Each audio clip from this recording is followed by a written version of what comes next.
Hello everyone. Before we start, make sure to like and subscribe to the channel, and leave a comment with where you're from and what time you're watching. That way, YouTube will keep showing you stories just like this one. Now, let's begin. My cousin Bryce always said I had more stubbornness than sense, and that Sunday morning in the Cascades proved him right, in the worst possible way. I was driving a beat-up Chevy Silverado through Stevens Pass, hauling cardboard boxes full of everything I owned after my divorce had finalized 3 months earlier. Most guys from my high school class of 2005 were settled into mortgages and raising their second kids by then. But there I was, relocating from Portland to Spokane for a warehouse supervisor gig that promised a fresh start. The route through the mountains usually took about 4 hours, a drive I had made dozens of times visiting Bryce during his college years at Gonzaga. That particular morning started gray but calm, the typical Pacific Northwest winter sky hanging low over the evergreens. I left at 7, figuring I would arrive well before dinner, well before any serious weather could roll in. The radio mentioned an incoming system, but forecasts in that region changed every hour, and I had learned to take them with a grain of salt. 60 miles east of Everett, an electronic highway sign blinked its warning. Chains required ahead. Consider alternate route. I pulled into a Shell station to top off the tank and grab a large coffee, and the woman working the register, a heavy-set lady with bifocals and a Seahawks lanyard around her neck, asked where I was headed. When I mentioned Stevens Pass, she tilted her head and gave me a look like I had just told her I planned to kayak across the Pacific. She said the pass had been a mess all week, that 2 semis jackknifed up there on Friday and the plows were struggling to keep up. The smart money, she told me, was on taking the long way around through Wenatchee, adding maybe 3 hours but guaranteeing I would actually arrive. I thanked her, grabbed my coffee, and walked back to my truck without changing my plans. Bryce was expecting me for dinner. I had a job orientation first thing Monday, and those patches of blue sky breaking through the clouds to the east seemed like a good enough omen to keep going. The snow started falling about 20 minutes past the gas station. Light flurries at first that danced across my windshield like confetti. I remember thinking it was almost pretty, the way the flakes caught the gray morning light as they drifted down through the Douglas firs lining the highway. But within 15 minutes, those gentle flurries had thickened into something else entirely. The wipers went from occasional swipes to a constant rhythm, struggling to keep up with the accumulation. I dropped my speed from 60 to 50, then 45, watching the road ahead transform from wet asphalt to a white carpet that grew deeper by the minute. Other vehicles had thinned out considerably. I passed maybe 3 cars heading the opposite direction, all of them coated in snow and moving cautiously. A part of me, the sensible part that I had spent 30 years ignoring, suggested I turn around. But I had already committed, already driven past the last easy exit, and the stubborn part of my brain insisted the worst would be over once I crested the summit. I reached the final warning point around 10 in the morning, a physical barricade with flashing lights and a sign that read, "Road closed, do not enter, severe weather." A highway patrol car sat empty beside the barricade, its windows completely obscured by accumulated snow, and I could see tire tracks in the fresh powder where other vehicles had clearly gone around the barrier. That detail sealed my decision. If other people had pushed through, then the closure was probably just a precaution, standard procedure for liability purposes. I eased my Silverado around the orange cones and continued up the pass, telling myself I would be through the worst of it in an hour, maybe less. The road climbed steadily, the snow now falling so thick that my headlights barely penetrated 20 feet ahead. I could feel the tires losing traction on the curves, that sickening moment of float before the treads caught again. The temperature gauge on my dashboard showed 19 degrees and dropping, and the wind had picked up enough to send sheets of white across the road in sideways curtains that made it nearly impossible to see the lane markings. The Silverado finally gave up about 2 miles past the summit marker, though I could barely read the sign through the whiteout conditions. I felt the back end fishtail on a curve, overcorrected, and then the front tires hit a drift that had blown across the road like a frozen wave. The truck lurched forward, buried itself up to the bumper, and the engine stalled out with a shudder that I felt in my chest. I tried to restart it, heard the motor turn over twice, 3 times, but the wheels just spun uselessly against the packed snow beneath them. I sat there for a moment, gripping the steering wheel, listening to the wind howl against the windows and watching the snow pile up on the hood in real time. My phone showed no signal, not a single bar, and the dashboard clock read 10:47 in the morning. I had plenty of gas, a quarter tank at least, and I figured I could run the heater in intervals to stay warm until a plow came through. That was my plan. That was what I told myself as I watched the world outside disappear into a wall of white. It took about an hour for me to realize I was not alone on that stretch of road. The snow had eased slightly around noon, dropping from a complete whiteout to something more like heavy flurries, and that was when I first noticed the shape about 50 yards ahead, a dark outline barely visible through the gray haze. At first I thought it was a boulder or maybe a drift that had formed around a guardrail, but as my eyes adjusted, I recognized the angular silhouette of a vehicle. A sedan, compact, completely buried except for the top third of its frame. I squinted through my windshield, wiping away the fog with my sleeve, and that was when I spotted the second one, further up the road, off to the right, tilted at an angle that suggested it had slid into the drainage ditch. A minivan, dark-colored, its side mirror poking out of the snow like a periscope. The realization crept over me slowly. Those tire tracks I had followed past the barricade, the ones that made me feel justified in my decision, they belonged to people who had made the same stupid choice I did, and none of them had made it through either. I waited another 30 minutes before deciding to check on the other vehicles.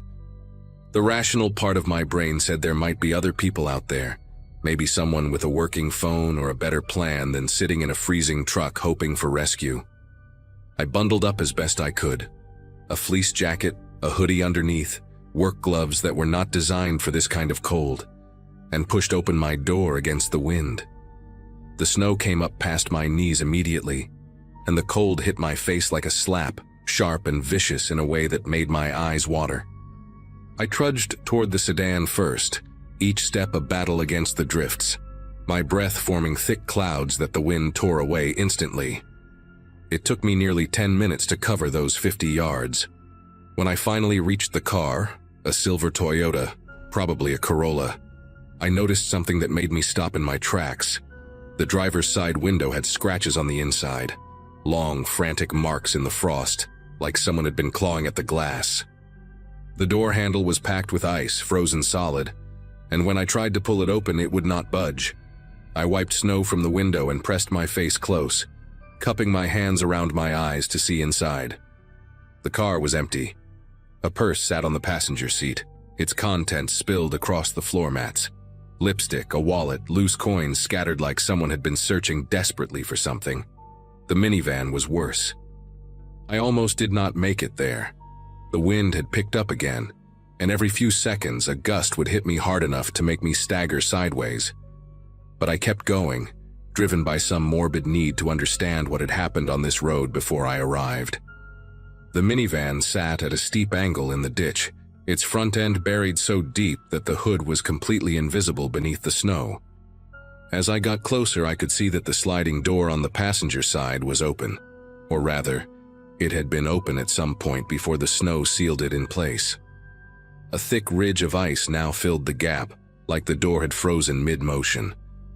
I circled around to the driver's side, and that was when I saw the footprints. They were almost completely filled in, just shallow depressions in the snow that led away from the vehicle and up the slope toward the tree line. Small footprints like a woman, or maybe a teenager, spaced far apart in a way that suggested running.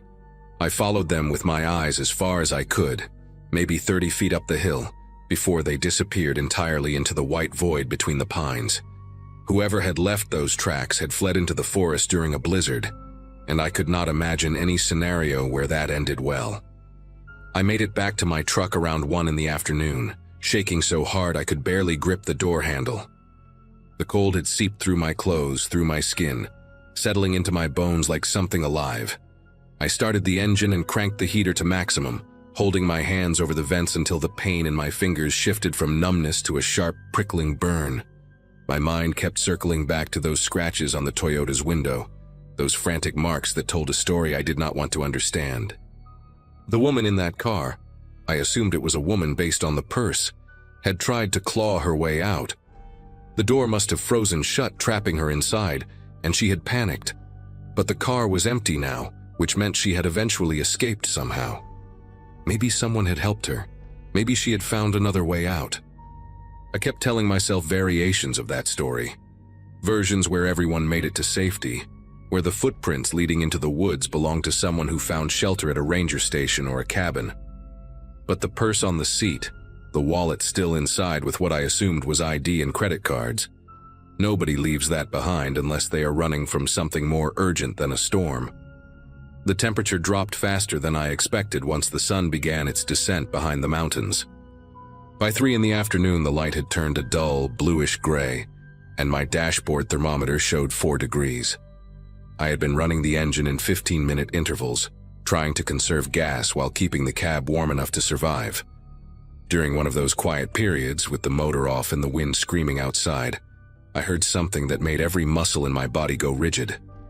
A horn. 3 short blasts, distant but unmistakable, coming from somewhere further down the pass behind me. I sat up straight, heart hammering, and waited. A few seconds later, it came again.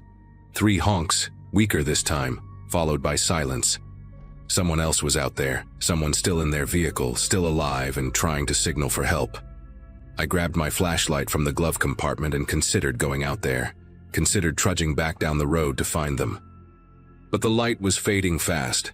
The snow had picked up again, and I knew with grim certainty that if I left my truck now, I might never find my way back to it. So I did something that still keeps me awake some nights. I stayed where I was. I listened to that horn go silent and I did nothing. The night that followed was the longest of my life. I ran out of gas around 8 in the evening, and after that the cold became something I cannot adequately describe to anyone who has not experienced it. It was not just uncomfortable, it was predatory, relentless, squeezing the warmth out of my body degree by degree. I wrapped myself in everything I had, a sleeping bag from my camping gear, 2 jackets layered over each other, a wool blanket I'd packed for my new apartment. I curled into a ball on the back seat and watched my breath form crystals in the air, watched the frost creep across the inside of the windows like a living thing spreading its fingers. Sleep came in short, dangerous bursts. I would drift off for 20 minutes and wake up shivering so violently that my teeth ached. At some point during the darkest hours, I heard another sound outside, something that was not wind. Footsteps. Slow, crunching footsteps moving past my truck, heading up the road toward the buried sedan. I wanted to call out, wanted to bang on the window and signal for help, but something stopped me. The footsteps were too steady, too deliberate for someone struggling through waist-deep snow. They moved with a purpose I did not understand, and by the time I convinced myself to look out the frosted window, there was nothing to see but darkness and swirling white. The rescue team found me around 6 the next morning, a convoy of snowplows and emergency vehicles that had started clearing the pass at first light. I was hypothermic, barely coherent, mumbling about horns and footprints and scratches on windows. They loaded me into an ambulance and wrapped me in thermal blankets, and I remember the paramedic, a young guy with a beard and kind eyes, telling me I was lucky to be alive. It was not until 2 days later, recovering in a hospital in Wenatchee, that I learned the full scope of what had happened on Stevens Pass that night. 3 other people had ignored the road closure, same as me. An elderly man in a Honda SUV was found dead from cardiac arrest, his vehicle buried a quarter-mile behind where I'd been stuck. He was the one honking for help, the one I had abandoned. A young mother and her teenage daughter had been in the minivan. The daughter was found alive but severely frostbitten, huddled in a maintenance shed about a mile up the mountain. Her mother was not so fortunate. They found her body in the woods, 200 yards from the road, frozen in a seated position against a tree. The official report said she had become disoriented, trying to find help and succumbed to exposure. But her daughter, when she was well enough to talk, told a different story. She said they had seen someone walking on the road that night, a figure moving through the storm without a flashlight, without struggling against the snow. Her mother had gone out to flag them down, to ask for help. She never came back. I never made it to that job orientation in Spokane. Bryce drove down to Wenatchee to pick me up from the hospital, and I spent 2 weeks at his place recovering, both physically and mentally. The frostbite on my fingers healed, leaving only some numbness in my left pinky that flares up in cold weather. The other wounds took longer. I spent months wondering about that figure the girl described, running through every possible explanation. Maybe it was another stranded driver, delirious from hypothermia, wandering the pass in a confused state. Maybe it was a local who lived nearby and had ventured out to check on the road. The police investigated but found nothing conclusive. No footprints survived the storm. No witnesses besides a traumatized teenager whose account was dismissed as shock-induced confusion. I moved to Spokane eventually, took a different job, built a quiet life far from mountain passes and winter storms. But every December, when the snow starts falling and the weather reports warn about dangerous conditions, I think about that night. I think about the horn I ignored, the scratches on that frozen window, the footprints leading into the woods. And I think about what the girl said, about her mother walking towards someone who was moving through a blizzard like it was nothing, like the cold did not touch them. I have no answers, just a rule I follow without exception now. When a road is closed, I turn around. Some warnings are not suggestions. Some mistakes you only get to make once. Christmas Eve fell on a Wednesday that year, and my mother had insisted on hosting the entire extended family at her farmhouse outside of Greenville, South Carolina. I had graduated from college in 2012, spent a decade bouncing between marketing jobs in Atlanta, and had only recently moved back closer to home after my divorce finalized in the spring. My mother's place sat on 11 acres of land that had belonged to my grandparents, a sprawling white house with wraparound porches and rooms that always smelled faintly of cedar and old books. 23 people were expected that night: aunts, uncles, cousins, second cousins, and a few family friends who had nowhere else to go. I arrived around 4 in the afternoon to help set up, and even then, before anyone else showed up, I noticed my mother moving through the kitchen with a tightness in her jaw that I recognized from my childhood. She was nervous about something, and when I asked her what was wrong, she just shook her head and said, everyone needed to behave themselves this year. By 7 o'clock, the house was full and loud in that particular way large families get during holidays. Conversations overlapping, children running through hallways, the constant clink of glasses and silverware. My Uncle Vernon's widow, a woman named Francine who had remarried a man none of us particularly liked, arrived with her new husband Douglas and immediately began commenting on how the house looked smaller than she remembered. My cousin Ray, who had driven down from Charlotte with his girlfriend Megan, was already on his 3rd bourbon before dinner was served. I watched from the corner of the living room as my brother Alan spoke in hushed, urgent tones with our mother near the back staircase, their faces tight with something I could not read from across the room. The fireplace crackled behind me, casting long shadows across the wooden floor, and I remember thinking that the warmth in that house felt artificial somehow, like we were all performing comfort rather than actually feeling it. When my mother finally called everyone to the dining room, I caught Alan staring at Douglas with an expression that made my chest tighten. Something was building beneath the surface of all that holiday cheer, and I could feel it pressing against the walls like steam in a kettle. Dinner started civil enough, with my mother saying grace and everyone bowing their heads in that performative way families do when they want to appear unified. The table was beautiful: roasted turkey, honey-glazed ham, 3 kinds of casseroles, and my grandmother's china that only came out twice a year. But by the time dessert plates were being cleared, the bourbon and wine had done their work, and the conversation had shifted from safe topics like weather and football to the one subject my mother had explicitly asked everyone to avoid: my grandfather's will. Douglas, who had been married to Francine for less than 2 years, made a comment about how the farmhouse was too big for one woman to maintain alone, and how it might make sense to consider selling before property values dropped. The silence that followed was so thick I could hear the ice settling in someone's glass. My brother Alan set down his fork with deliberate slowness, looked directly at Douglas, and asked him what exactly made him think he had any say in what happened to our family's land. Francine tried to intervene, placing her hand on Douglas's arm, but he shook her off and said something about being realistic, about not letting sentiment cloud good financial judgment. What happened next unfolded in fragments that I have replayed in my mind hundreds of times since. Alan stood up from his chair so fast it scraped against the hardwood with a sound like a small scream. My mother was saying something, trying to calm things down, but her voice was drowned out by Ray, who had stumbled to his feet and was pointing at Douglas with a finger that wavered slightly from the alcohol. Accusations started flying, old grievances that had nothing to do with the will, things about money borrowed and never returned, about Francine abandoning my Uncle Vernon during his illness to take up with Douglas before Vernon was even in the ground. I remember Megan, Ray's girlfriend, pulling out her phone and starting to record, her face pale and uncertain, like she was not sure if she should be documenting this or running from it. Douglas pushed back from the table and stood, his chair toppling behind him, and he said something about not needing to take this from people who had never accomplished anything in their lives. The children had gone quiet in the next room. The Christmas tree lights blinked red and green against the window, cheerful and absurd against the ugliness spreading through that dining room like spilled wine across white linen. My mother managed to separate everyone by suggesting we take a break, let things cool down.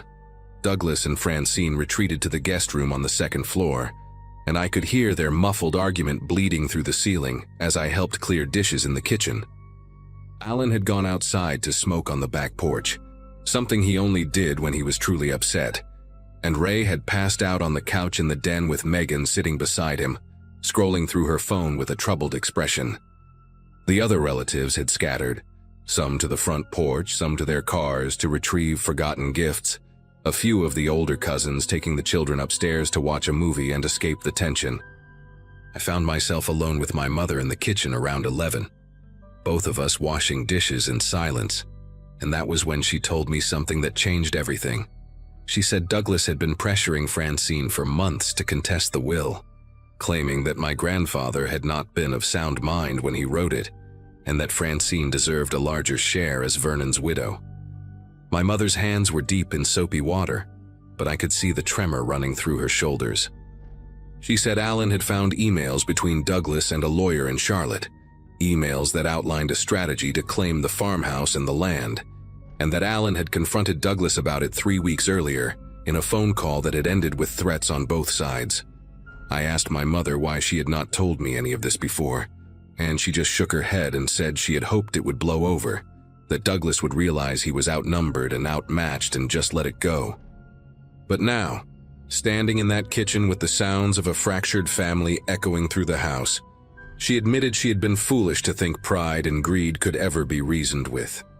Around midnight, people started gathering again in the living room, a tradition in our family to exchange gifts after the clock struck 12, a holdover from when my grandparents wanted to stretch Christmas across 2 calendar days. The mood was tense but controlled, like everyone had silently agreed to pretend the dinner argument had never happened. Douglas and Francine came downstairs, and I noticed Douglas had changed his shirt, the previous one having been stained with wine during the confrontation. He was smiling in a way that did not reach his eyes, making small talk with cousins who answered in monosyllables and avoided his gaze. Alan stood near the fireplace, arms crossed, watching Douglas with the focused attention of someone waiting for a reason to act. I positioned myself near the hallway, close enough to intervene if needed, but far enough to have a clear path to the kitchen or the front door. The grandfather clock in the corner ticked toward 12:30, and I remember thinking that if we could just get through the next hour, everyone would retreat to their rooms and we could survive until morning. The gift exchange was awkward and rushed, people tearing through wrapping paper without enthusiasm, murmuring thanks that sounded hollow in the strained atmosphere. I had just finished opening a scarf from one of my aunts when I heard raised voices coming from the staircase landing. Douglas and Alan had drifted away from the group at some point, and now they stood at the top of the stairs, their silhouettes visible through the wooden railing. I could not make out the exact words, but the tone was unmistakable, low and venomous, the kind of conversation that happens between clenched teeth.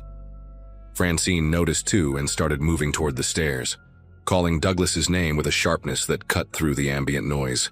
My mother grabbed my arm, her fingers digging into my skin hard enough to leave marks I would find the next morning.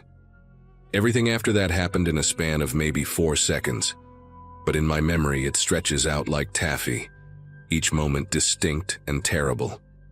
There was a sound, not a shout exactly, but something guttural and surprised, and then the heavy, stuttering crash of a body tumbling down the staircase. Douglas came down those stairs in a way no conscious person ever would, his limbs loose and flailing, his head striking the banister twice before he landed in a heap at the bottom, one leg bent at an angle that made my cousin's daughter start screaming from the doorway of the den. Chaos erupted in a way that felt both instantaneous and impossibly slow. Francine was screaming Douglas's name over and over, pushing past people to reach him, her hands hovering over his body like she was afraid to touch him and confirm what we could all already see. His neck was wrong, tilted in a direction that necks do not tilt, and his eyes were open but looking at nothing, fixed on a point somewhere past the ceiling. My mother was calling for someone to dial 911, and I heard Ray's voice from somewhere behind me saying that he was on it, his words slurred but urgent. Alan had not moved from the top of the stairs. He stood there with both hands gripping the railing, his face pale and slack, staring down at Douglas's crumpled form with an expression I could not read, shock maybe, or something colder. I pushed through the crowd and knelt beside Francine, pressing 2 fingers to Douglas's wrist even though I already knew there would be no pulse. His skin was still warm, and that detail struck me as profoundly cruel, how the body holds on to heat even after everything else has fled. Someone had turned off the Christmas music that had been playing softly from the speakers, and in the silence I could hear Francine's ragged breathing, the distant wail of the ambulance that Ray had summoned, and my own heartbeat pounding so loud in my ears it seemed impossible that no one else could hear it. The paramedics arrived within 15 minutes, followed closely by 2 sheriff's deputies who took statements from everyone present.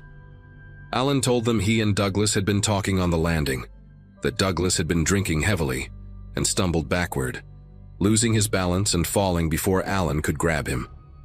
His voice was steady when he said this, his eyes meeting the deputies without wavering, and I watched him sign the written statement with a hand that did not tremble.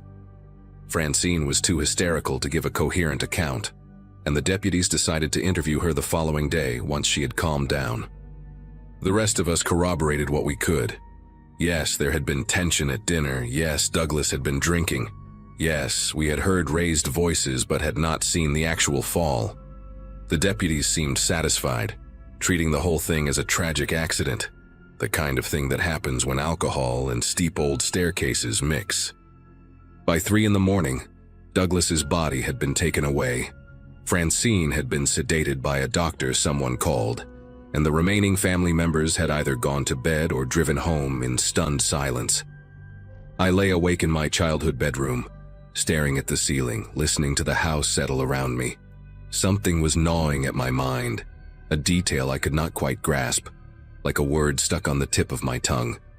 I fell asleep without finding it, but it was waiting for me when I woke. 3 days later, I was back in Atlanta trying to resume some version of normal life, when Megan called me. Ray had given her my number, she said, and she needed to talk to someone in the family who was not directly involved in what she called the situation. Her voice was tight and nervous, and she kept pausing like she was checking to make sure no one was listening. She told me she had been going through the videos on her phone, the ones she had taken during the dinner argument, and she had noticed something strange. After the fight at dinner, she had stopped recording, but her phone had been in her hand when she dozed off next to Ray on the couch. At some point, she must have accidentally hit the record button, because there was a 23-minute video of mostly nothing, the ceiling of the den, muffled voices, the sound of her own breathing as she slept. But at the 14-minute mark, the audio picked up something distinct. Alan's voice and Douglas's voice, not arguing exactly, but speaking in low, intense tones. She could not make out every word, but she heard Alan say something like, "This ends tonight," and Douglas responding with what sounded like, "You do not have the nerve." The timestamp on that section of video was 12:27, roughly 5 minutes before the fall. Megan said she had not shown this to anyone else, not even Ray, because she did not know what it meant, and she was scared of what it might mean. I told Megan to send me the video, and she did, and I sat in my apartment with headphones pressed tight against my ears, listening to that recording over and over until the words became grooves worn into my brain. The audio was muffled and imperfect, but Alan's voice was unmistakable. I had grown up with that voice, heard it tease me and comfort me and lie to our parents about broken windows and stolen cookies. "This ends tonight," he said, and there was something in his tone I had never heard before, something flat and final like a door closing. I called my mother the next morning and asked her, as casually as I could manage, what Alan had told the insurance investigator who had come by to assess the circumstances of Douglas's death. She went quiet for a long moment, then asked me why I wanted to know. I said I was just trying to process everything, and she accepted that, telling me Alan had repeated the same story. Douglas stumbled. Alan tried to catch him. It all happened too fast. But then she mentioned something that sent a cold spike through my chest. She said Francine had finally given her statement to the deputies, and in it she claimed that Douglas's phone was missing. He always kept it in his back pocket, she said, but it was not on his body when the paramedics arrived, and no one had been able to find it since. Francine was convinced someone had taken it, though she could not say who or why, and the deputies had noted her concern, but seemed to consider it a minor detail in the larger tragedy. But I knew it was not a minor detail. Douglas had been documenting everything. The emails with the lawyer, the text messages with Francine about the will, probably recordings of his own conversations with family members.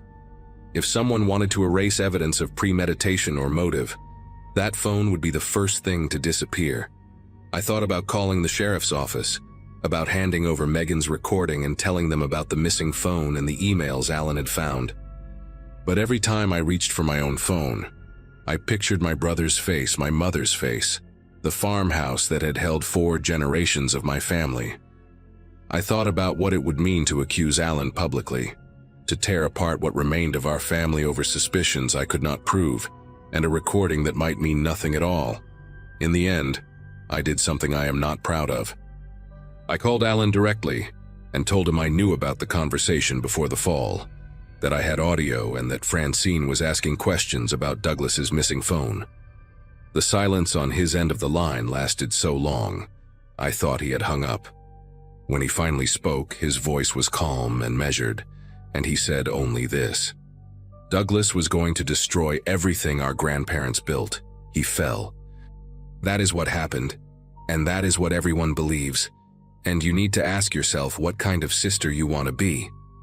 He hung up before I could respond. I still have Megan's recording saved on a hard drive in my closet. I still think about Francine, alone in some other state now, living with a grief I helped shape by staying silent.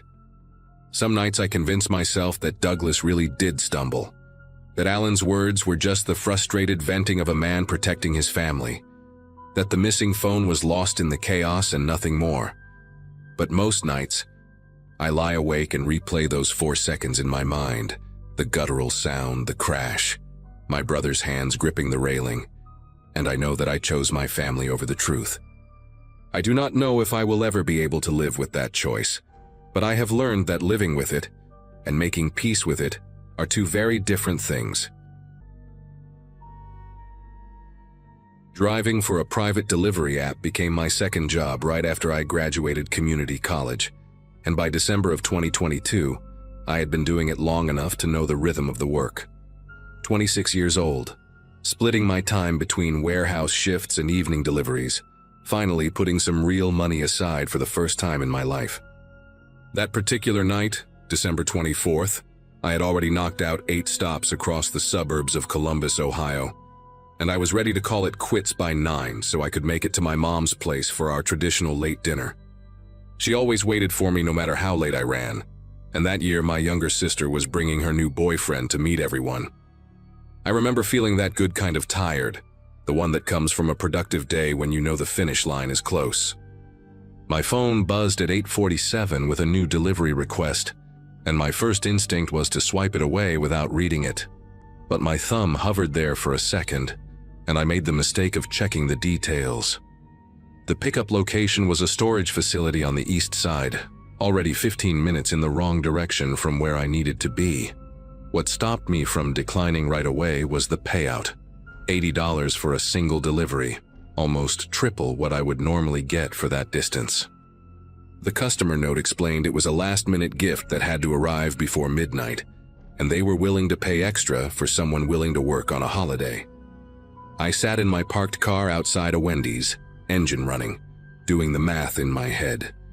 $80 meant a full tank of gas plus some left over. My mom would understand an extra hour. I tapped accept at 8:51, and the app loaded the pickup code along with the destination address. A street called Thornberry Lane out in Westerville.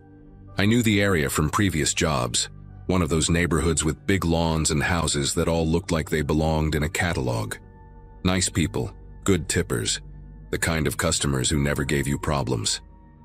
I pulled out of the parking lot and headed east toward the storage place, already planning how I would explain the delay to my family.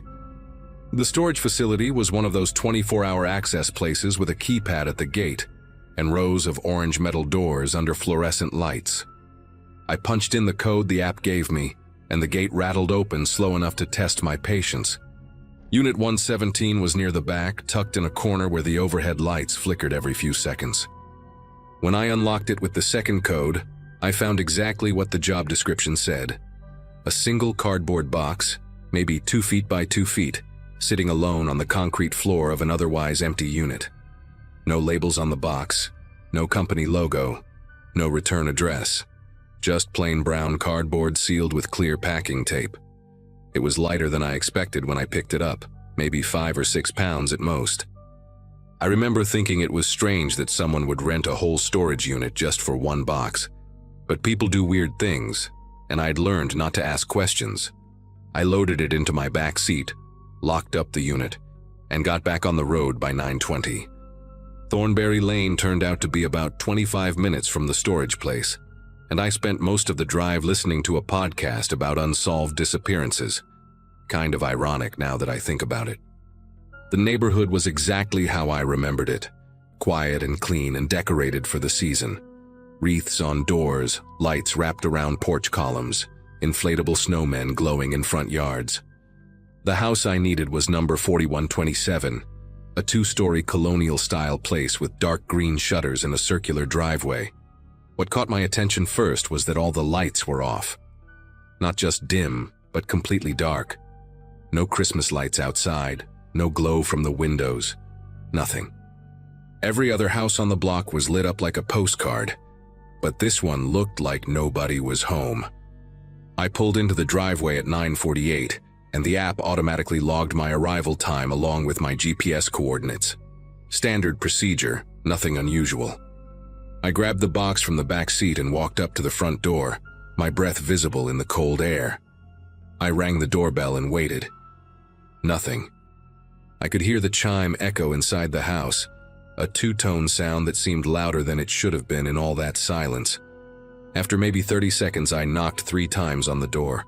Firm knocks, the kind that would wake someone up if they were sleeping. Still nothing. The delivery instructions on the app said to leave the package on the porch if no one answered, which was common enough for this kind of job.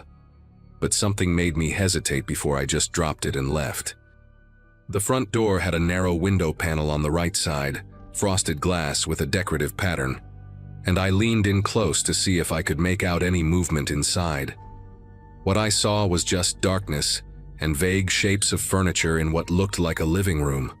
No Christmas tree, which struck me as odd for a family home on that night. I stepped back and looked at the windows on the second floor, and that is when I noticed one of them was open about 6 inches. Not a lot, but enough to be strange on a night when the temperature was below freezing. I stood there on the porch for probably a full minute, trying to decide what to do. The open window bothered me, but it was not really my business. People forget things, leave windows cracked for ventilation, whatever. My job was to deliver a package, not to investigate why someone's house looked abandoned on the one night when every other family was home together. I set the box down on the porch right next to the door, took a photo with my phone for the delivery confirmation, and walked back to my car. The app required me to take a picture of where I left the package, and looking at that photo now still makes my chest tight. You can see the box sitting there, the dark door behind it, and if you look at the bottom right corner of the frame, there is a reflection in the glass panel. Just a smear of something pale that I did not notice at the time. I finished the delivery at 9:52, got in my car and drove away thinking about nothing except getting to my mom's house before the food got cold. The next few days were normal holiday stuff. Christmas morning with my family, leftovers for lunch, visiting my aunt on the 26th, catching up on sleep. I worked a short warehouse shift on December 27th and did a couple more deliveries that evening. Nothing memorable. Life just kept moving the way it does. It was December 29th when everything changed, and I remember the exact moment because I was eating cereal at my kitchen table and scrolling through my phone.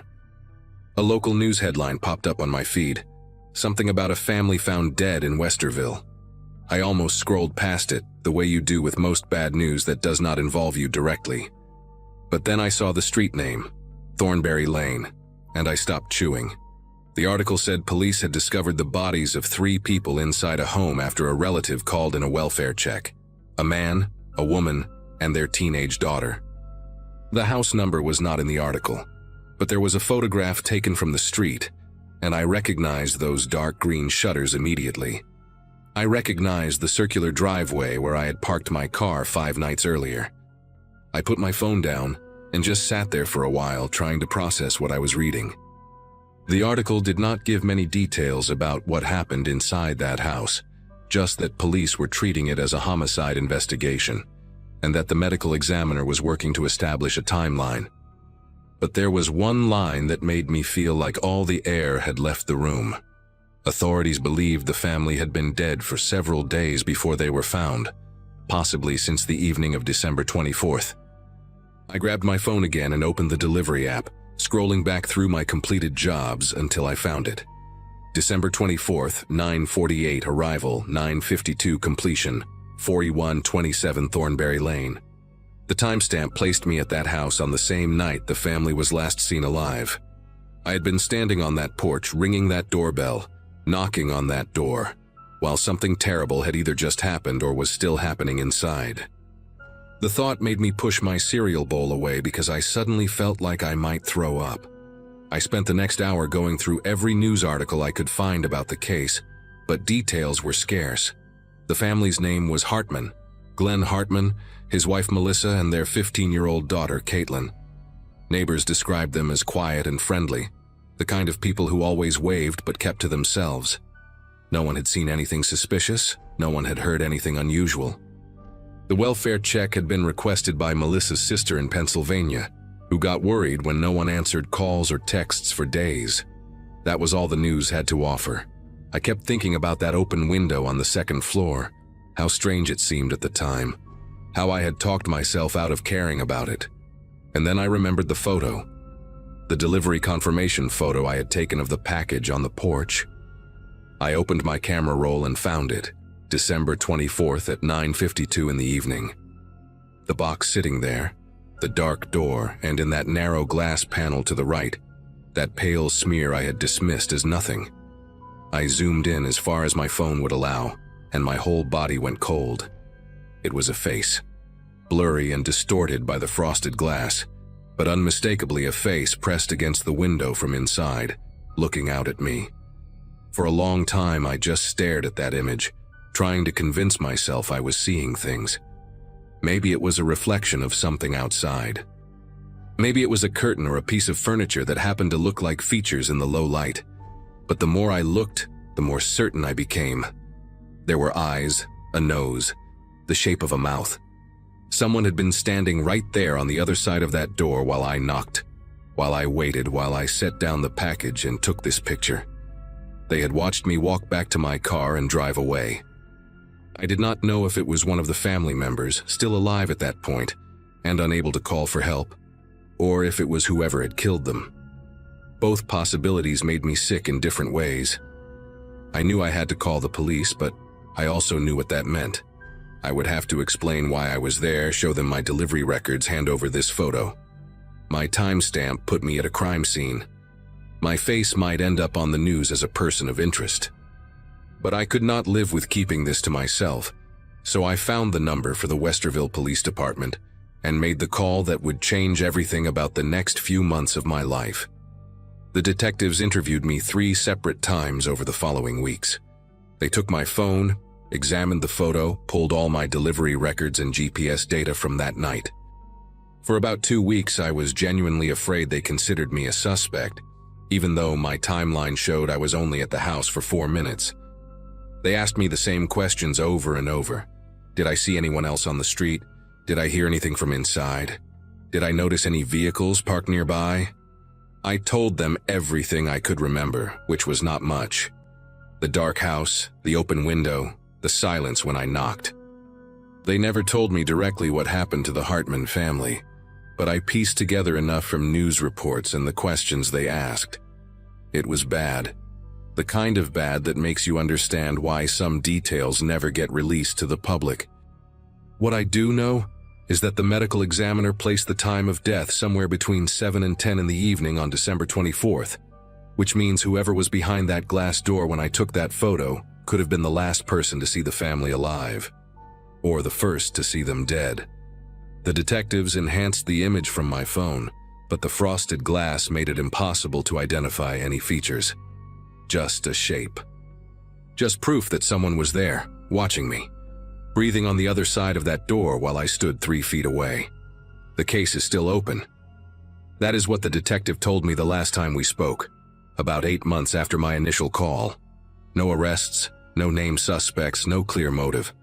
The storage unit where I picked up the package had been rented under a fake name with a prepaid card, and the delivery request came through a burner account that was deleted within hours of my completion. Whoever ordered that delivery wanted someone, anyone, to show up at that house on that specific night and leave a digital trail. I still do not understand why. Maybe they wanted a witness who could establish that the family was already gone by a certain time. Maybe they wanted someone else's GPS data at the scene to confuse the investigation. Maybe I will never know. The box I delivered was empty when police recovered it from the porch, just cardboard and tape and nothing inside. I think about that night more often than I should, especially around the holidays. I think about how I almost declined that job, how $80 seemed worth the detour, how I stood on that porch and felt something was wrong but walked away anyway. And I think about that face in the glass, those eyes looking out at me from the darkness, and I wonder if they were pleading for help or making sure I left. I will probably wonder that for the rest of my life. Cold snaps in rural Ohio are nothing new, but January of 2018 brought something different. For 3 straight weeks, the temperature never climbed above 15 degrees, and the local news kept running stories about burst pipes, stranded motorists, and elderly folks found frozen in their own homes because they could not afford heating oil. I was renting a 1-bedroom place on Birchwood Lane at the time, still paying off student loans from a nursing degree I had finished just 2 years earlier. My 24th birthday had come and gone quietly that month, celebrated with a frozen pizza and a phone call from my mom who lived 6 hours away in Pennsylvania. When a co-worker shared a Facebook post about a charity called Heartland Winter Aid, looking for volunteers to pick up donated supplies, I signed up without thinking twice. The post looked legitimate, professional logo, phone numbers, a mission statement about helping families survive the cold.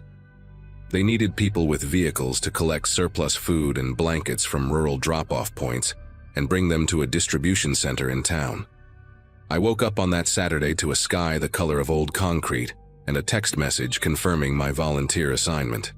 The drop-off location was a decommissioned feed mill, about 35 minutes outside of Millbrook, down a series of back roads I had never driven before. The directions came in an email attachment, No Google Maps link, just written instructions telling me to take County Road 47 until I passed a rusted water tower, then turn right onto an unpaved road and continue for roughly 3 miles. I printed the directions because cell service out there was notoriously unreliable, and I did not want to get lost in the middle of nowhere with my gas tank running low. My Subaru started on the 3rd try that morning, the engine groaning against the cold, and I let it warm up while I scraped a thick layer of frost from the windshield. By 9:30 I was heading out of town, passing gas stations and fast food joints that gradually gave way to farmland. Endless white fields dotted with skeletal trees and the occasional barn hunched against the wind. The further I drove, the more isolated everything became. I passed a farmhouse with no lights on, then another with a collapsed roof, then nothing but fence posts and frozen ditches for what felt like miles.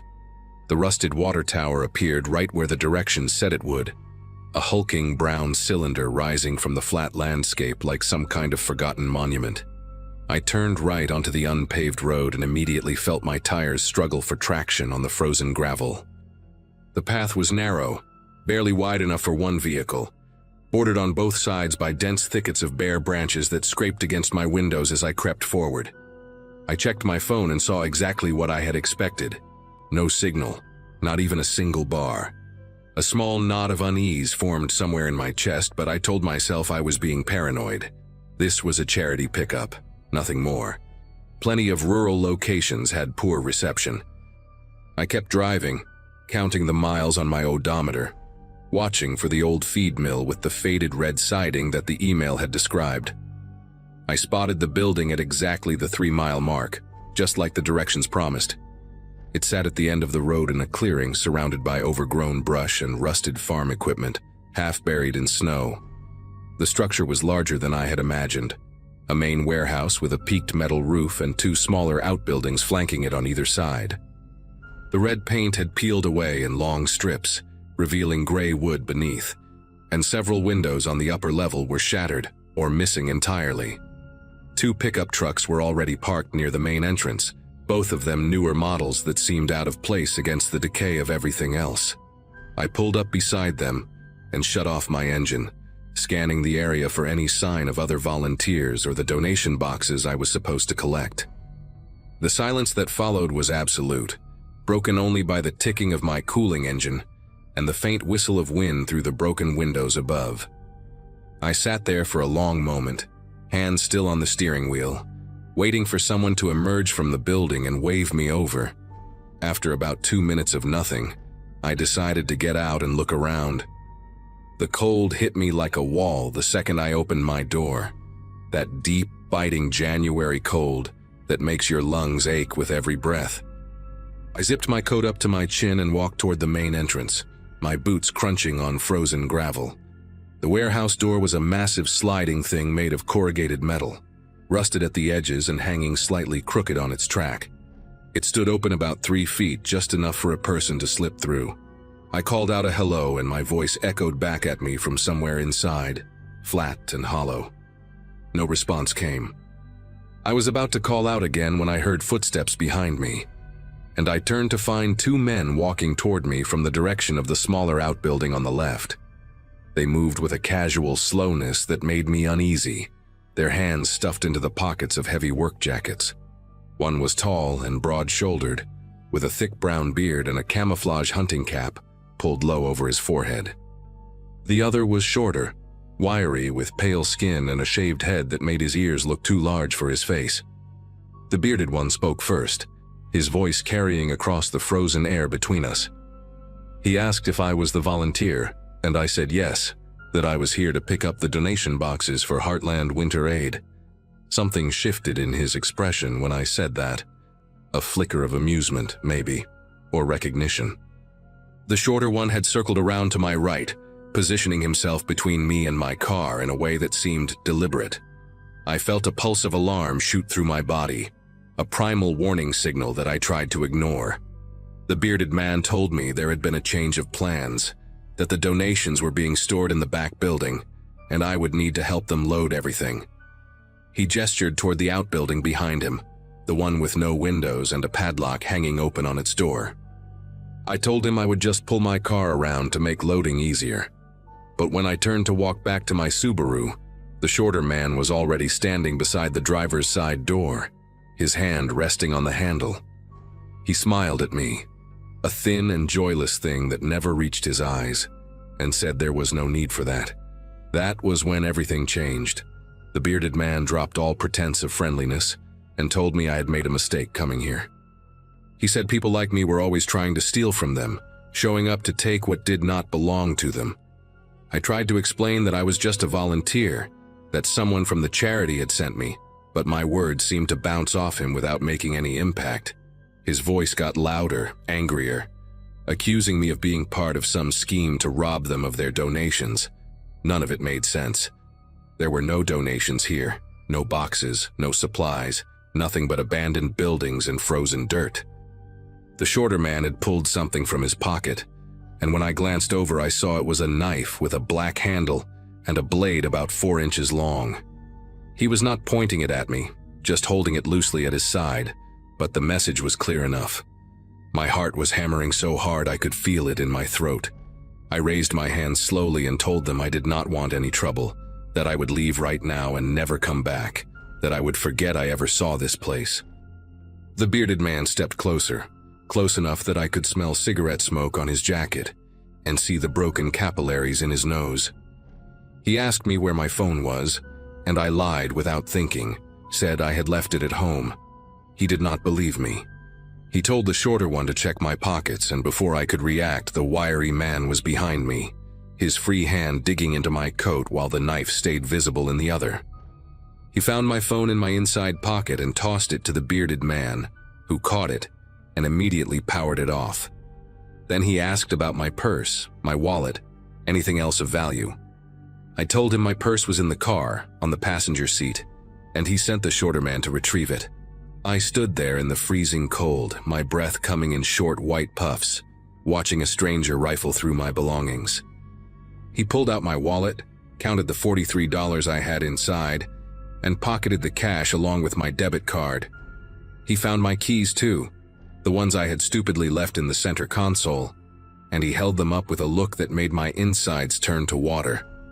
The bearded man told me to start walking toward the windowless outbuilding. I did not move. Every instinct I had was screaming at me that if I went inside that building, I would never come out. I told him no, that he could take my car, take everything, but I was not going in there. For a moment, he just stared at me like he was deciding something.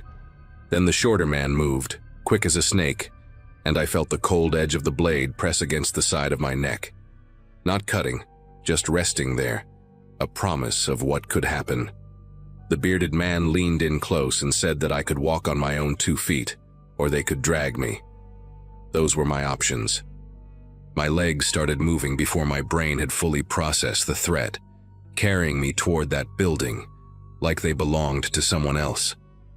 The shorter man stayed right behind me, close enough that I could hear his breathing, while the bearded one walked ahead to push open the heavy wooden door. Inside was darkness, and a smell that hit me before my eyes could adjust. Something rotten and chemical, like old meat mixed with gasoline. They shoved me inside and the door slammed shut behind me. For a few seconds I could not see anything at all, just black emptiness pressing in from every direction. Then the bearded man switched on a flashlight and I saw where they had brought me. The outbuilding was maybe 20 feet by 30 feet, with a concrete floor stained dark in patches and bare wooden walls covered in water damage and mold. In one corner sat a metal folding chair with duct tape wrapped around the armrests. In another corner was a pile of what looked like clothing, coats, scarves, a single snow boot lying on its side. Along the back wall, someone had stacked plastic bins and cardboard boxes, and I noticed several purses and backpacks piled near them. My mind was trying to process what I was seeing, trying to make sense of all these belongings that clearly did not belong to the 2 men holding me captive. That was when the bearded man told me to sit in the chair, and something in his voice made it clear this was not a request. I do not know what would have happened next if the sound had not come. A car engine, distant but getting closer, rumbling down the gravel road toward the property. Both men went rigid, exchanging a look that told me this was not part of their plan. The bearded one swore under his breath, and told the shorter man to go check to see who it was and get rid of them. The shorter man hesitated, glancing at me, and the bearded one snapped at him to move. Once the door opened and closed again, I was alone with the bearded man in that dark building. He had set the flashlight down on one of the boxes, pointing it at the ceiling so it cast a dim glow across everything. His attention was split between me and the door, listening for sounds from outside. I heard voices, the shorter man talking to someone, a woman's voice responding. Another volunteer, maybe, or someone who had gotten lost. Either way, she had no idea what she was walking into. The bearded man muttered something about complications and stepped toward the door, keeping one eye on me. That was when I noticed he had set my car keys down on top of a plastic bin, right next to the flashlight, maybe 3 feet away from where I stood. I did not think. I just moved. My hand closed around those keys and I was running before my brain caught up with my body, sprinting toward a section of the wall where I had noticed the wood looked rotten and weak. I hit it shoulder first with everything I had, and the boards gave way in an explosion of splinters and frozen air. I heard the bearded man shout behind me, but I did not stop, did not look back. I was outside, in the blinding white daylight, my lungs burning as I ran through snow that came up past my ankles. I could see another car parked near the trucks, a green Ford Explorer with a woman standing beside it, looking confused, while the shorter man talked to her with his hands spread wide in a calming gesture. I screamed at her to run, to get in her car and go. She looked at me, saw my face, and something in my expression must have registered because she scrambled for her door. The shorter man lunged at her, but she was already inside, locking the doors. I changed direction and ran for my own car, jamming the key into the ignition with fingers that felt like they belonged to a stranger. The engine turned over on the first try, which felt like some kind of miracle. I threw it into reverse and floored the gas, tires spinning on ice before catching gravel. The bearded man had come around the side of the outbuilding, moving fast, but I was already pulling away. In my rearview mirror, I saw the woman in the Explorer doing the same thing, her tires kicking up a spray of frozen dirt as she reversed toward the road. We both flew down that narrow path through the thicket, branches scraping metal, and I did not slow down until I hit County Road 47. I drove straight to the sheriff's office in Millbrook, shaking so hard I could barely keep the wheel steady. The woman in the Explorer followed me the whole way. Her name was Candace, and she had received the same Facebook message about volunteering for Heartland Winter Aid. She had been assigned to that same location, scheduled to arrive 15 minutes after me. When the deputies finally made it out to the feed mill that afternoon, the 2 men were gone. But they found the outbuilding, and they found what was inside. The belongings of at least 9 different people. Identification cards and wallets and phones, some of them belonging to individuals who had been reported missing over the past 2 winters. The investigation took months. I learned that the fake charity had been operating under different names for at least 3 years, targeting people during cold snaps, when desperation made folks more willing to help and less likely to ask questions. They found similar setups at 2 other rural locations in neighboring counties, all connected to the same pair of men. The bearded one turned out to be named Vernon Dunlap, and he had a record stretching back 15 years, assault, robbery, and a manslaughter charge that got pleaded down to nothing. They caught him in March, trying to cross into Indiana with a trunk full of stolen electronics and cash. The shorter one, whose name I never learned, disappeared completely and has not been seen since. 3 bodies were eventually recovered from a property Dunlap had access to, buried in shallow graves behind a barn. The victims were all people who had responded to those fake charity posts, people who just wanted to help their neighbors survive the cold. I still think about that pile of coats in the corner of that outbuilding. I think about the single snow boot lying on its side. I think about how close I came to becoming another name on a missing persons report that nobody would ever solve. And I think about Candace, whose timing saved both our lives, and how neither of us has volunteered for anything since. Nobody in my family talks about what happened at Bridget's house anymore. If you bring it up, they change the subject. If you push, they get angry. And if you keep pushing, They look at you with this expression that I can only describe as a warning, like you're about to break something that took a lot of effort to hold together. I'm writing this because it's been 3 years, and I still wake up sometimes at night thinking about that evening, going over every detail, wondering if I could have done something different. My cousin Bridget had been hosting our family gatherings since she inherited Grandma's farmhouse outside of Toledo, and every December 24th, we would all drive in from different parts of Ohio to spend the night together. I had just finished my teaching certification that fall, finally done with student loans and night classes, and my girlfriend Nina was visiting her own family in Portland. So I made the 3-hour drive from Columbus alone, feeling good about life for the first time in years.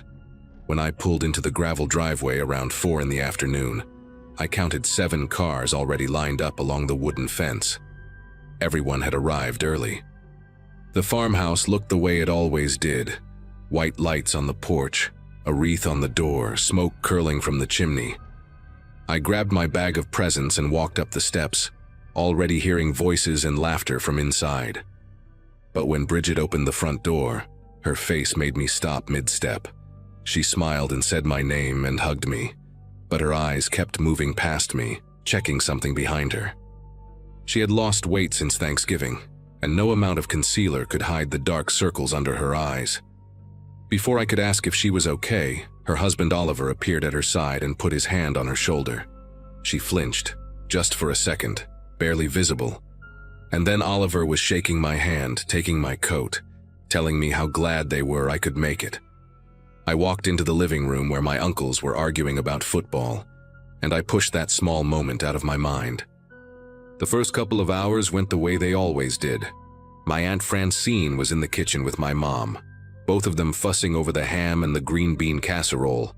The kids, my cousin's 2 boys and my uncle's daughter, were running through the house playing some game that involved a lot of screaming. I sat on the couch with a beer and caught up with my Uncle Ray, who told me about his knee surgery and his new truck in equal detail. Every now and then I would glance toward the kitchen, where Bridget was helping with the food, and I noticed that Oliver was never far from her. He would walk past the doorway, check on her, walk back to the living room. At one point I saw him lean in close and whisper something in her ear, and she nodded quickly, her shoulders tense. When she came out to refill the chip bowls, her smile was stretched so tight it looked painful. I caught her eye and mouthed, "You okay?" But she just gave me a thumbs up and disappeared back into the kitchen. Around 6, we all gathered in the dining room for dinner. Bridget and Oliver sat at one end of the long table, my parents at the other, and the rest of us filled in the middle. The food was good, the wine was flowing, and for a while everything seemed normal. But I started noticing things, small things. The way Bridget asked Oliver before taking a second glass of wine, not out loud, just a quick glance waiting for his nod. The way she kept apologizing for things that didn't need apologies, like the rolls being slightly overdone or the gravy being too thick. And twice during the meal, Oliver corrected her when she was telling a story. Not in a joking way, but flat and cold, like a teacher correcting a student. "That's not how it happened," he said both times, and both times Bridget went quiet and let him finish the story his way. My mom caught my eye across the table, and I could tell she had noticed it too. But neither of us said anything. We just kept eating. After dinner, the men moved to the living room to watch a game while the women cleaned up. I know how that sounds, but that's how it always was at these gatherings, old habits from a different generation. I offered to help in the kitchen, but my Aunt Francine waved me off and told me to go relax. So I grabbed another beer and sat in the corner armchair, half watching the TV while my uncles yelled at the screen. That's when I heard it. Voices from the hallway, low and sharp. I couldn't make out the words, but I recognized the tone. It was Oliver and Bridget, and whatever they were discussing, it wasn't friendly. I got up to use the bathroom, which meant walking past the hallway that led to the back bedrooms. As I got closer, I could hear them more clearly. Oliver was saying something about her making him look stupid at dinner, and Bridget was apologizing, her voice small and pleading. I stopped walking. I should have kept going, should have pretended I didn't hear, but I just stood there. Then Oliver said something I couldn't catch and Bridget started crying. Quiet, muffled sobs like she was covering her mouth. I took a step toward them, but before I could do anything, my Aunt Francine appeared out of nowhere and grabbed my arm. She pulled me back toward the living room with a grip that surprised me. When I tried to say something about what I'd heard, she cut me off. "Leave it alone," she said, her voice barely above a whisper. "This is between them. No one is ruining Christmas." I stared at her, not sure I had heard her right. Bridget was crying in the back of the house, clearly upset, and my aunt was telling me to ignore it? I tried to argue, but Francine's expression stopped me. It wasn't angry, it was scared. She looked like someone trying to keep a lid on a pot that was about to boil over, and she was terrified of what would happen if she failed. "Please," she said, "just go sit down. Bridget will be fine. She always is." I wanted to push past her, wanted to march down that hallway and ask Oliver what the hell he thought he was doing. But I didn't. I let my aunt guide me back to the living room, and I sat down in that armchair, and I watched the game without seeing a single play. 10 minutes later, Bridget came out with a fresh tray of cookies, her makeup touched up, her smile back in place. Nobody said a word. The night went on. We did the gift exchange around 8. Everyone gathered around the tree while the kids tore through wrapping paper. I gave Bridget a scarf I had picked out at a craft fair in Columbus, and when she opened it, her eyes got wet for just a second before she blinked it away and thanked me. Oliver watched her the whole time, his arm draped over the back of her chair in a way that looked possessive rather than affectionate. I noticed that Bridget didn't give Oliver a gift, or if she did, he didn't open it in front of everyone. After the presents, my Uncle Ray suggested we play cards like we used to when Grandma was alive. We set up at the dining room table, me, Ray, my dad, and my cousin's husband Neil, while the others stayed in the living room with the kids. Oliver said he was going to help Bridget clean up the gift wrap, and the two of them disappeared down the hallway toward the bedrooms. I tried to focus on the game, but I kept glancing toward that hallway, waiting for them to come back. 15 minutes passed, then 20. My dad asked if I was going to play my hand or just stare at the wall, and I forced myself to pay attention. That's when we heard the crash.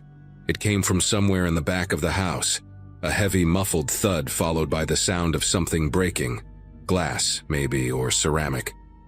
Everyone in the living room went quiet. The kids stopped playing. My mom and Aunt Francine exchanged a look that I will never forget.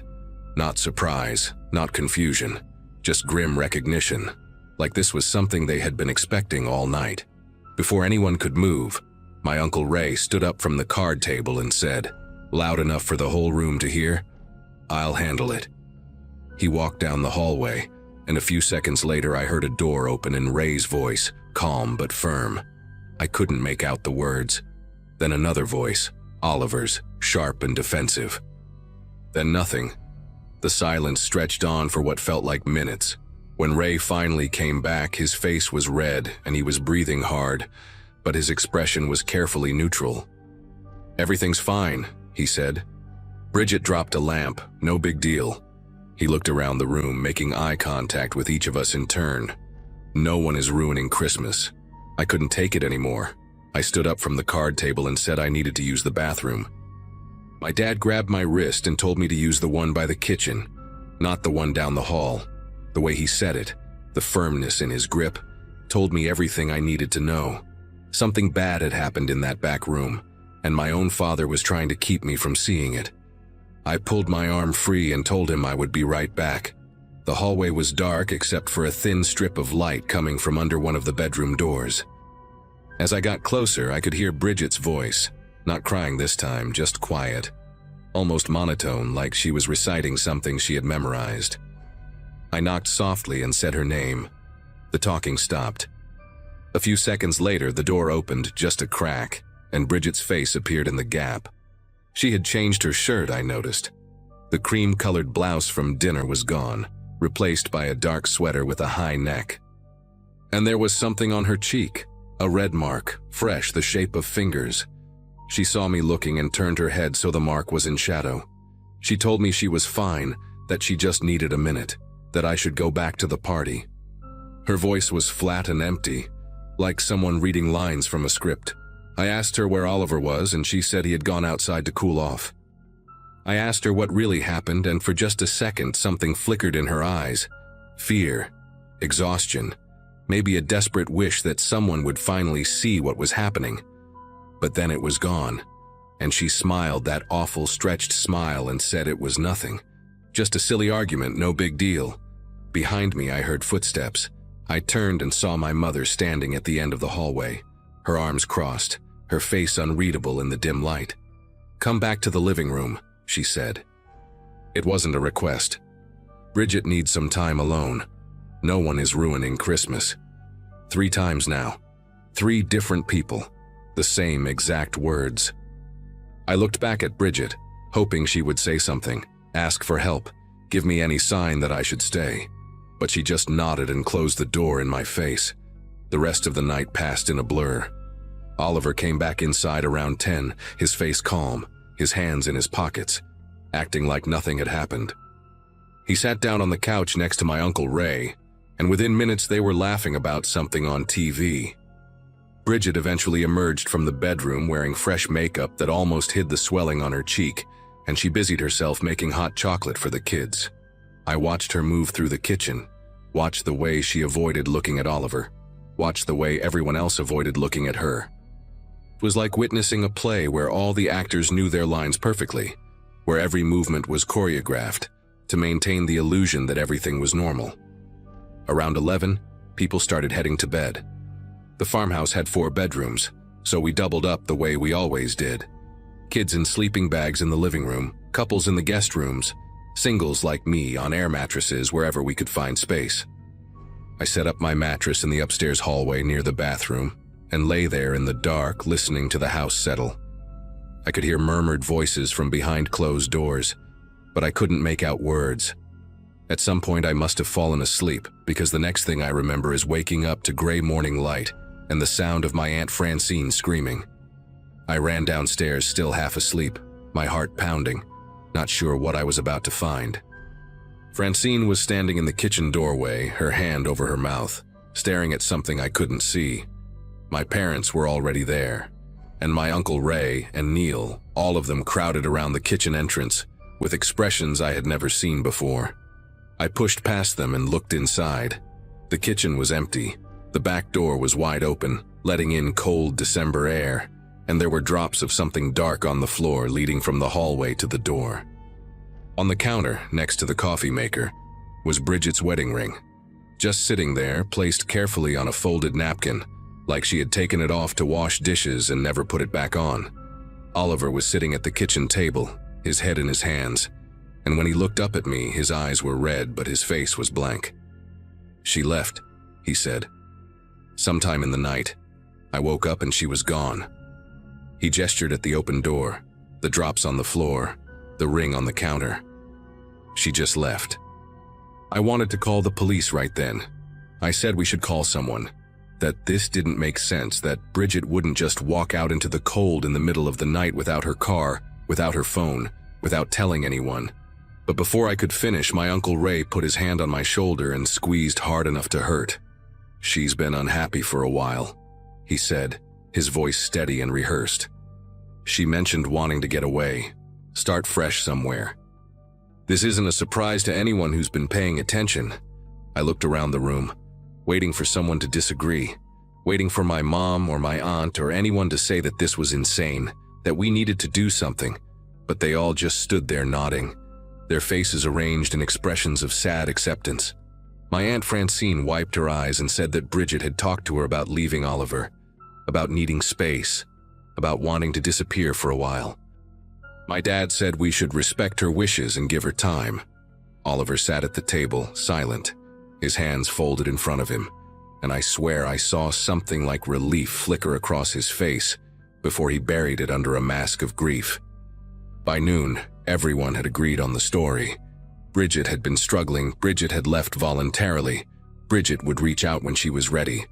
No one called the police. No one called her friends. No one did anything except pack up their cars and drive home like it was any other Christmas morning. I think about those drops on the kitchen floor all the time. I think about the ring on the napkin. placed so carefully, so deliberately, like someone wanted us to find it and draw a specific conclusion. I think about the mark on Bridget's face, the shape of fingers, and the way she flinched every time Oliver touched her. I think about how everyone in that house heard the crash, saw her change her clothes, watched her cover her bruises with makeup, and still chose to believe she simply walked away. 3 years now, and Bridget has never contacted anyone. No phone calls, no emails, no letters. Her social media went dark that night and never came back. Oliver sold the farmhouse 6 months later and moved somewhere down south. When I ask my family about it, they get angry. Tell me to let it go, remind me that Bridget made her choice and we need to respect it. No one ruined Christmas, my mother said to me last year, her voice cold. And no one is going to ruin it now by digging up the past. But I know what I saw, I know what I heard, and I know that somewhere in that house, while we all slept and pretended everything was fine, something happened to my cousin that nobody wants to admit. I don't have proof. I don't have answers. I just have this sick feeling in my stomach that has never gone away, and the family that looks at me like a threat every time I open my mouth. Whatever happened to Bridget that night, the truth walked out the back door with her, and everyone I loved decided a long time ago that finding it would be worse than never knowing at all. Christmas was 5 days away, and my apartment smelled like coffee and regret. After my divorce finalized that October, I moved into a one-bedroom unit on the 3rd floor of Birchwood Commons, a bland complex in the suburbs of Columbus, Ohio.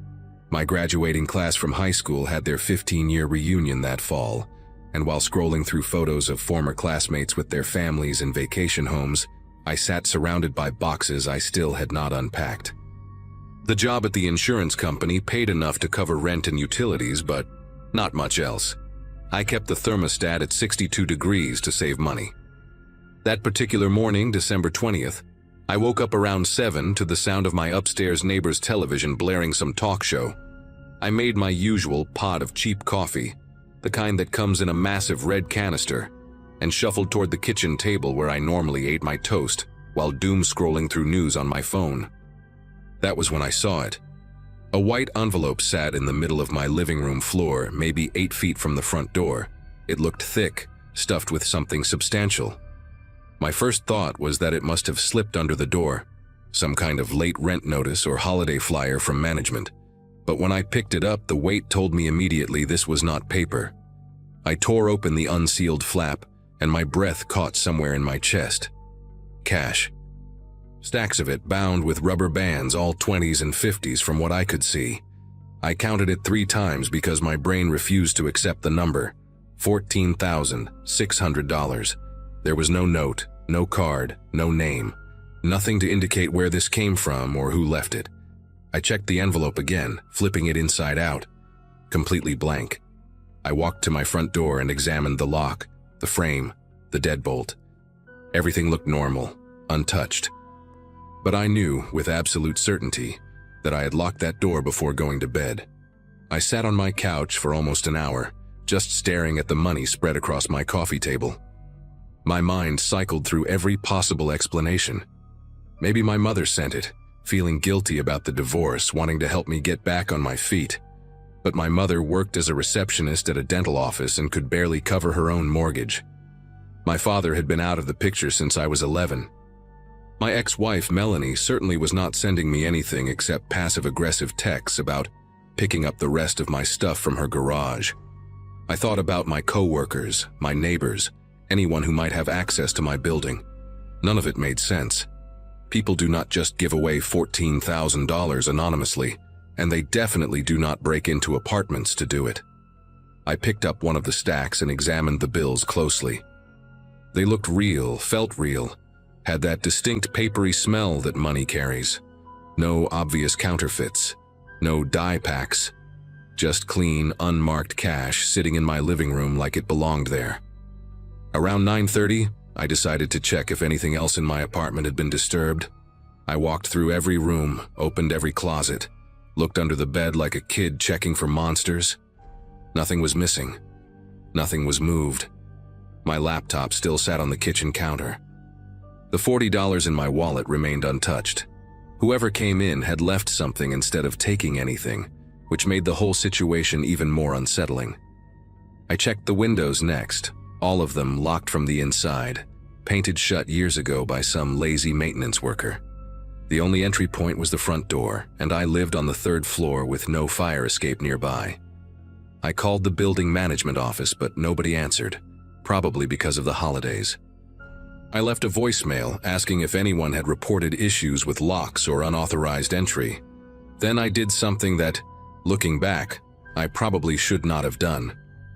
I put the money in a shoebox, shoved it to the back of my bedroom closet, and told myself I would figure it out later. I needed to go to work. The office was nearly empty that day, just a skeleton crew processing end-of-year claims before the holiday break. I sat at my cubicle pretending to focus on spreadsheets while my mind kept drifting back to that envelope. During my lunch break, I drove to a sandwich shop a few blocks away, and that was when I first heard about it. The television mounted in the corner was tuned to a local news channel, and the anchor was talking about a home invasion that had occurred overnight in Westerville, a neighborhood maybe 20 minutes from my apartment. An elderly couple, Franklin and Dorothy Weiss, had been attacked in their home around 2 in the morning. Franklin was in critical condition at a nearby hospital. Dorothy had died at the scene. The attacker had stolen an undisclosed amount of cash that the couple reportedly kept in a safe. Police were searching for a white male, medium build, last seen driving a dark-colored pickup truck. I remember standing there with my turkey club halfway to my mouth, unable to move, unable to breathe properly. The amount of cash was undisclosed, the reporter said. Undisclosed. I drove back to the office with the radio off, my thoughts spiraling into dark territory. It was a coincidence. It had to be. Columbus was a big city, and crimes happened every day. The money in my closet could have come from anywhere, from anyone. Maybe some eccentric millionaire was playing Santa Claus in my building. Maybe a drug dealer got the wrong apartment. Maybe I was losing my mind and had somehow forgotten a savings account I did not know I had. But none of those explanations felt right, and the timing was impossible to ignore. Someone breaks into an elderly couple's home, steals their cash, kills a woman, and on that same night, thousands of dollars mysteriously appear in my locked apartment. I spent the rest of the afternoon watching the clock, refreshing news articles on my phone under my desk, waiting for more details. By 4 o'clock, the police had released additional information. The stolen amount was estimated to be between $15,000 and $20,000. The safe had been cracked open with tools. Franklin Weiss remained unconscious and could not provide a description of the attacker. I felt sick. I left work early, claiming a headache, which was not entirely a lie. The drive home took longer than usual because my mind kept wandering, and I missed 2 turns. When I finally pulled into the parking lot at Birchwood Commons, I sat in my car for 10 minutes, just staring at the building. What was I supposed to do? Walk into a police station and hand over $14,000, explaining that it magically appeared in my apartment the same night an old woman was murdered for her cash? They would think I was involved. They would have to. No jury in the world would believe that kind of coincidence. And if I kept the money, I was what? An accessory after the fact? Harboring stolen property? I had no idea what the legal terms were, but I knew none of them were good. I finally forced myself to get out of the car and walk toward the entrance. That was when I noticed the pickup truck parked at the far end of the lot, near the dumpsters. Dark blue, maybe black, hard to tell in the fading afternoon light. It had not been there that morning. I told myself it meant nothing. Lots of people drove pickup trucks. I walked a little faster anyway. Inside my apartment, everything looked exactly as I had left it. I went straight to the bedroom closet, pulled out the shoebox, and counted the money again. Still $14,600. I sat on the edge of my bed, holding a stack of 20s, and tried to think clearly. Someone had put this money here on purpose. Someone who knew where I lived. Someone who could get past a locked door without leaving a trace. But why me? I was nobody, a divorced claims adjuster with bad credit and no connections to anything illegal. I had never even gotten a speeding ticket. None of this made any sense unless the person who left the money made a mistake, unless they thought this apartment belonged to someone else, or unless they needed a place to hide it temporarily and planned to come back.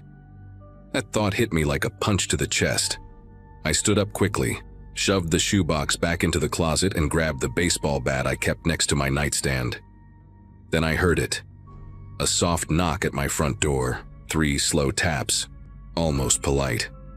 I looked at the clock on my phone. It was 6:47 in the evening. I approached the door without making a sound, gripping the bat so tight my knuckles ached. There was no peephole, one of many things I had complained about when I moved in and then promptly forgotten. I stood there, barely breathing, waiting for something else to happen. Another knock came, same pattern, 3 slow taps. Then a voice, male, calm, almost friendly. "I know you found it." That was all he said. "I know you found it." I pressed my back against the wall next to the door, my heart hammering so loud I was sure he could hear it from the hallway. I did not respond, did not move, just stood there clutching that bat like it could save me from whatever was on the other side. A full minute passed in silence. Then I heard footsteps, slow and deliberate, moving away from my door and down the corridor toward the stairwell. I waited another 5 minutes before I worked up the courage to look through the gap at the bottom of the door. The hallway light cast a thin strip of yellow across my floor, unbroken by any shadow. He was gone, but he knew. He knew exactly where I lived and what I had. I did not sleep that night. I pushed my couch against the front door, wedged a chair under the handle, and sat in the corner of my bedroom with the bat across my lap and my phone in my hand, finger hovering over the emergency call button. Every creak of the building made me flinch. Every footstep from the apartment above sent a jolt through my spine. Around 3 in the morning, I heard a car engine start in the parking lot below. I crawled to the window, staying low, and peered through the blinds. The dark pickup truck was pulling out of its spot, headlights off, moving slowly toward the exit. I watched it turn onto the main road and disappear into the night. Part of me felt relief.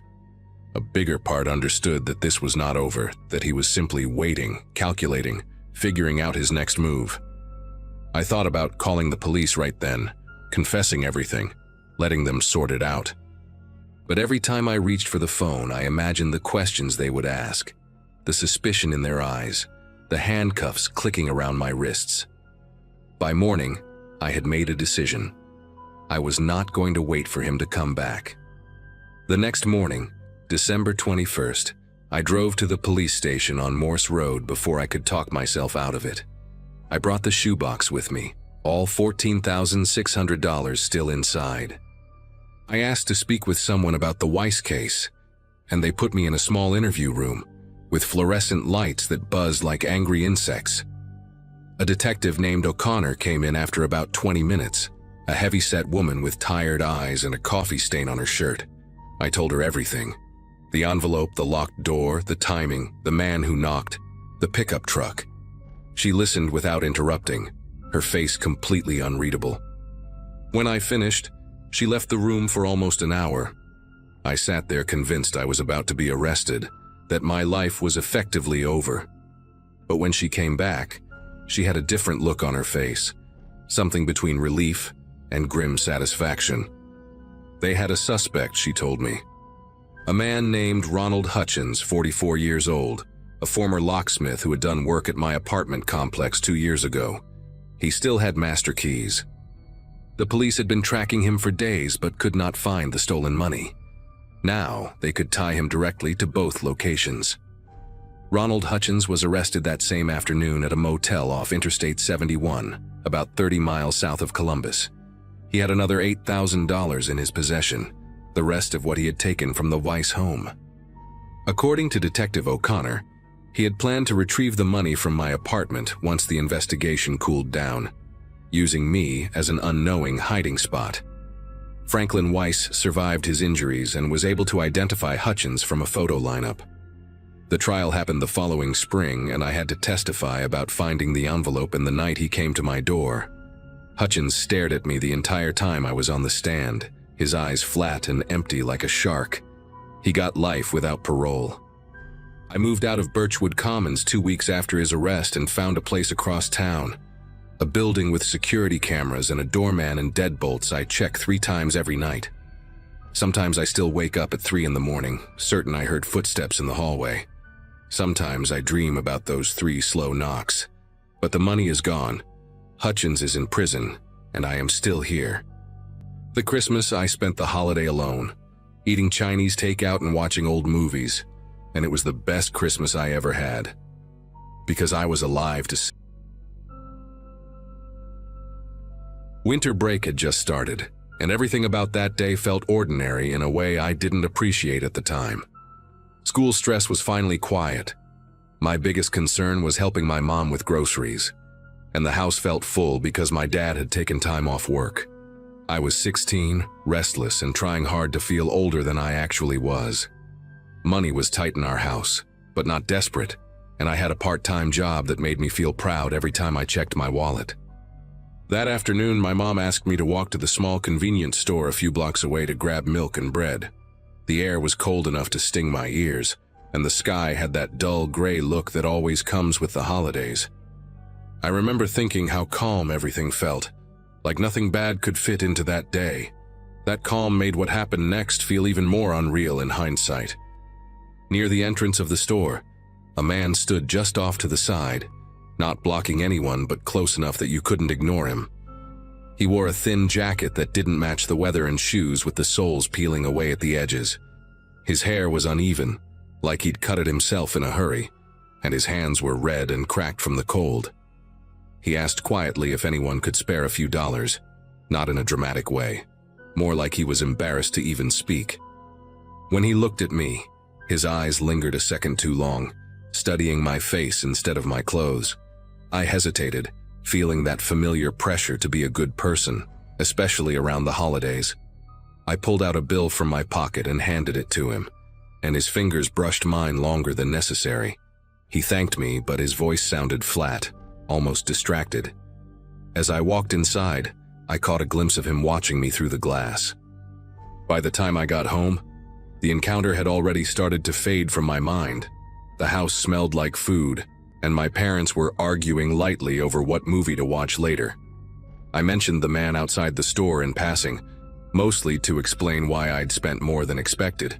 My dad nodded but didn't seem concerned, and my mom just told me to be careful next time. Evening settled in quietly, the neighborhood outside our windows going dark, one porch light at a time. After dinner, I went to my room, put on headphones, and lost track of time scrolling on my phone. Nothing about that night felt threatening yet. If anything, it felt safe in the boring way home usually does. It was already late when a strange sound pulled my attention away from the screen. At first, it sounded like metal brushing against metal, faint and irregular, coming from somewhere below my window. I pulled the headphones off and listened, holding my breath without realizing it.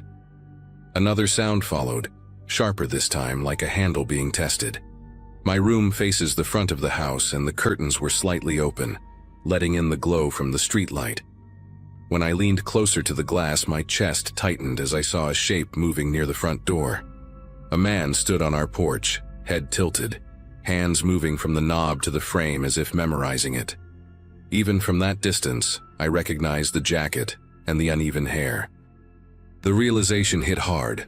The man from the store had followed me home. I stepped back from the window and tried to convince myself there had to be another explanation. Maybe he was at the wrong house. Maybe he was confused. That logic didn't last long once I heard the slow scrape of his fingers moving along the door frame, then the soft rattle of the lock again. My heart pounded so loudly it felt like it would give me away. I crept into the hallway and whispered for my parents, my voice coming out thinner than I expected. My dad came first, annoyance on his face until he followed my pointing finger toward the front door. We stood there in silence, listening to the careful, deliberate testing of our house. Whoever was outside wasn't in a rush. That scared me more than if he had been. My dad flipped on the porch light without opening the door. The sudden brightness revealed the man clearly, standing inches from the glass, his face calm in a way that didn't match the situation. He looked straight through the door, not surprised at all to be seen. My mom grabbed my arm and pulled me behind her. her grip tight enough to hurt. My dad shouted through the door, telling the man to leave, his voice firm but shaking at the edges. The man didn't argue or plead. He stepped back slowly, raised one hand in a lazy wave, and walked off the porch. None of us moved for a long moment after that. The silence felt heavier than the noise had been.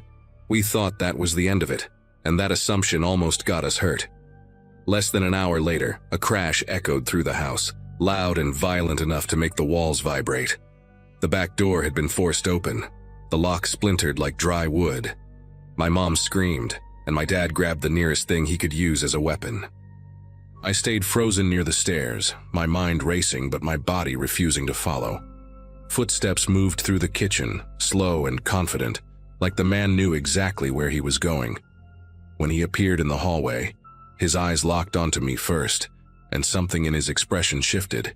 It wasn't anger, it was recognition. What happened next felt disjointed, like my brain couldn't process it in real time. My dad rushed him, and the two of them collided hard against the wall. The man fought back with a strength that didn't match his thin frame, knocking over furniture and sending picture frames crashing to the floor. My mom dragged me into a bedroom and locked the door, shouting for me to stay put while she called for help. I could hear everything through the thin walls, grunts, curses, the dull thud of bodies hitting the floor. At one point, there was a sharp cry of pain that cut through the chaos, followed by a long stretch of silence. I sat on the floor with my knees pulled to my chest, shaking so badly I could hear my teeth click. The police arrived after what felt like forever but couldn't have been more than minutes. Red and blue lights flooded the windows, turning the bedroom walls into something unreal. When the door finally opened, my mom's face was streaked with tears, and my dad was sitting on the floor in the hallway, holding his side while an officer spoke to him. The man from the store was already in handcuffs, his face pressed against the carpet, breathing hard. There was blood on the floor that didn't belong to him. Paramedics came in next, asking questions too fast, lifting my dad onto a stretcher while he kept telling them he was fine. I remember staring at the broken back door, the wood torn apart like it had never mattered. That night ended at the hospital, the smell of disinfectant clinging to everything. My dad had a deep cut and bruised ribs, nothing life-ending but enough to change how he moved for months. The police asked me to repeat the same story again and again, about the store, the money, the way the man looked at me. Saying it out loud made the guilt heavier. I kept thinking that if I hadn't stopped, if I hadn't tried to help, none of this would have happened. My parents never blamed me, but I could see it in their faces that something had shifted. The world felt less predictable to all of us after that night. The man was charged and eventually disappeared into the system, but the damage stayed behind with us. We replaced the doors, installed alarms, and kept lights on at night even when it made the electric bill worse. My dad stopped sitting with his back to windows. My mom started locking the car the second she got inside. As for me, I stopped walking alone, stopped trusting that quick decisions didn't have consequences. The holidays lost their softness after that, replaced by a constant edge I still can't fully explain. Kindness stopped feeling simple. I'm sharing this here because I still think about that moment outside the store, how small it felt at the time. One bill, one choice, an ordinary afternoon that cracked something open in our lives. I don't regret wanting to help, but I do understand now that not every situation is what it seems. Some people don't want money, they want access. That night taught me something I never wanted to learn, and even years later it follows me. If you take anything from this, let it be this. Pay attention to who's watching when you try to be kind.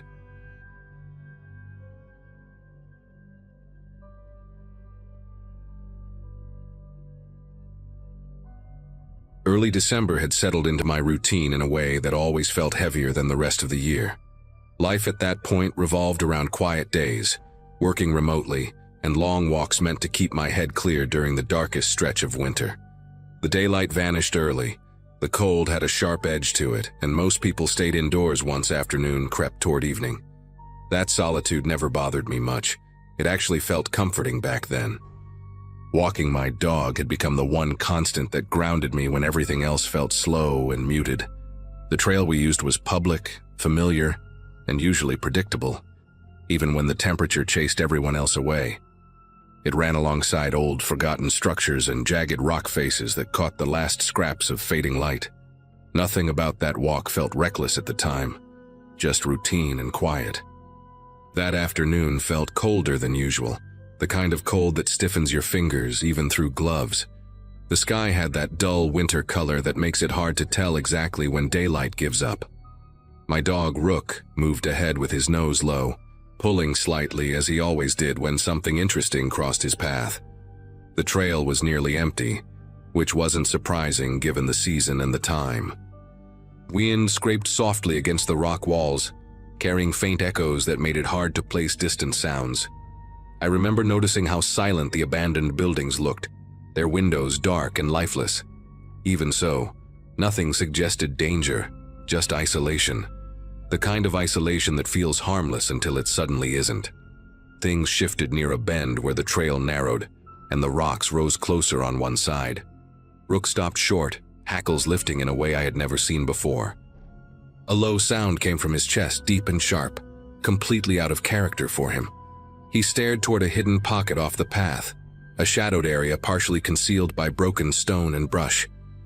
I tried to calm him, assuming an animal had passed through, but his focus didn't waver. His body leaned forward, muscles tight, as if bracing for something unseen. The air felt different there, heavier, like the cold had thickened. My instincts told me to move on, yet my feet hesitated. Before I could react, movement broke the stillness from that concealed space beside the trail. A figure lunged forward with a speed that didn't match the surroundings, forcing everything into chaos at once.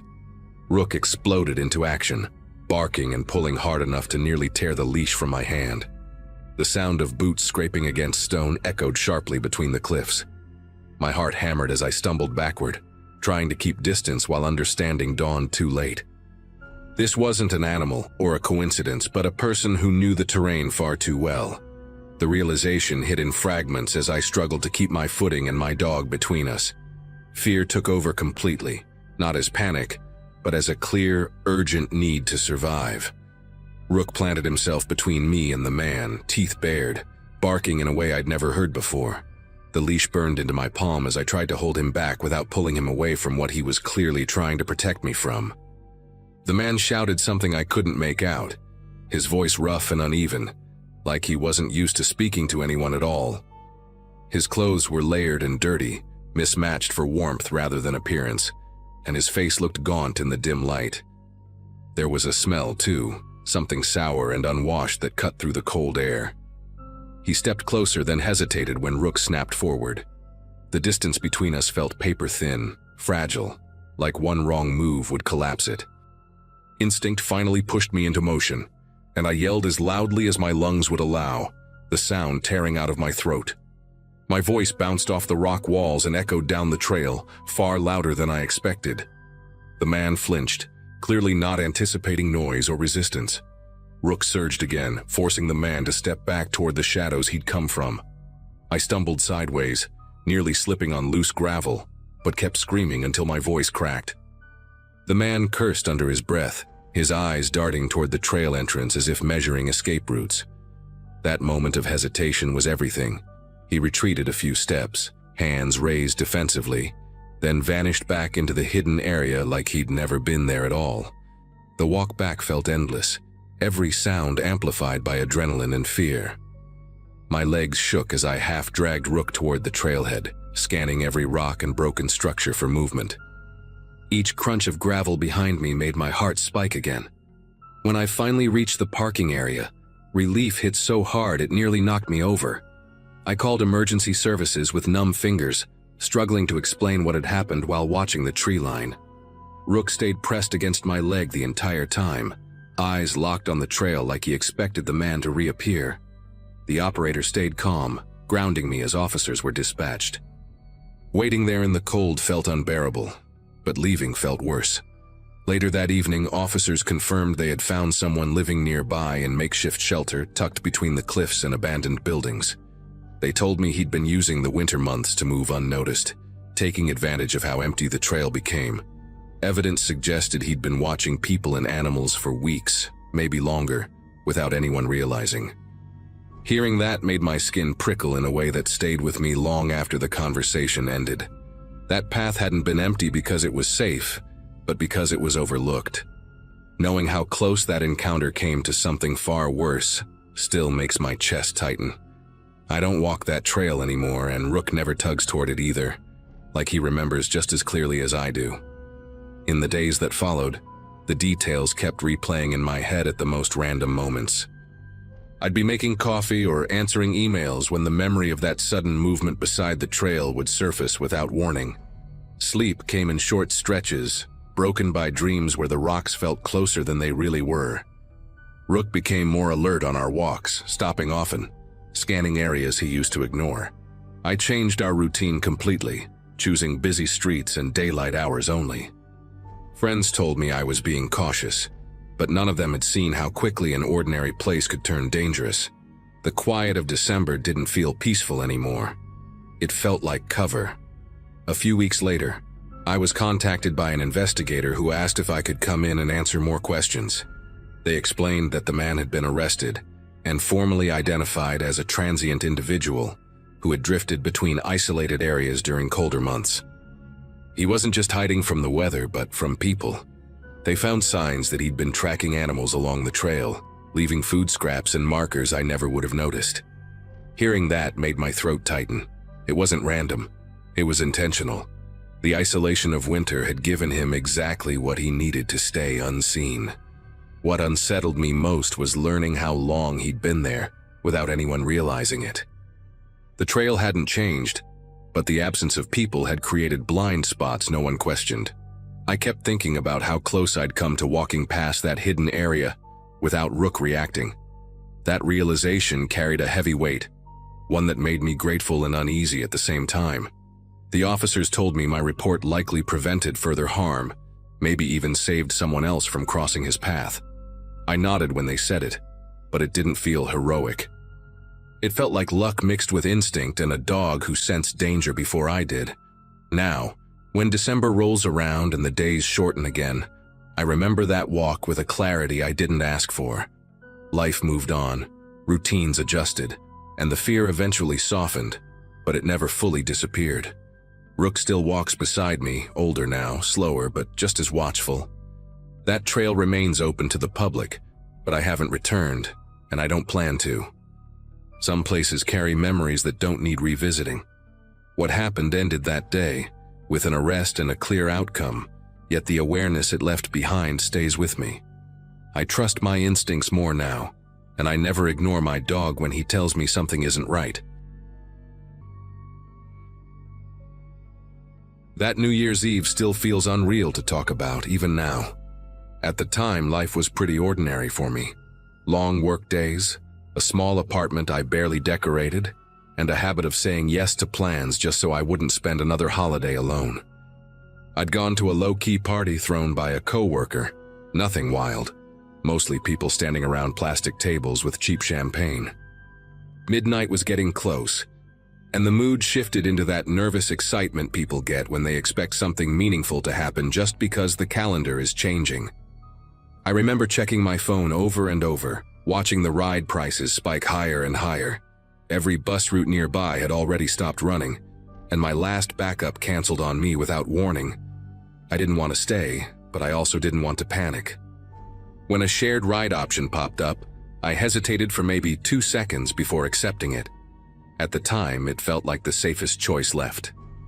The car pulled up a few minutes later, a dark sedan with fogged windows and a faint smell of old coffee when I opened the door. The driver barely acknowledged me, just nodded once and tapped something on his phone. The interior light flicked on briefly, enough for me to notice how clean the back seat was, almost staged, like nobody ever really sat there. As we pulled away, fireworks started popping somewhere in the distance, muffled and uneven. I buckled in and opened the app, watching the blue line draw itself across familiar streets.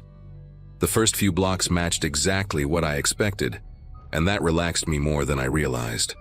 I texted a friend joking about how I'd probably miss midnight in traffic.